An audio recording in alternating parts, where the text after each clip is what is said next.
ఎవ్వరికి ఎటువంటి కీడు జరగదు. ఇది నేను అనుభవజ్ఞురాలై చెప్తున్నటువంటి మాట. రెడ్ల పక్కన ఉంటే వాళ్ళు ఎదుగుతూ మనల్ని కూడా ఎదిగేలా చేస్తారు. ఇది నిజం.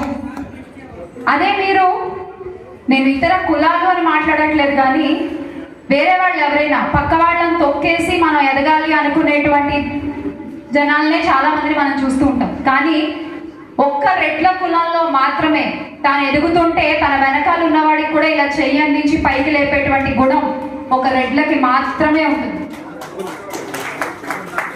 ఈ గుణాన్ని మనం ఎక్కడితో ఆపేయకూడదు.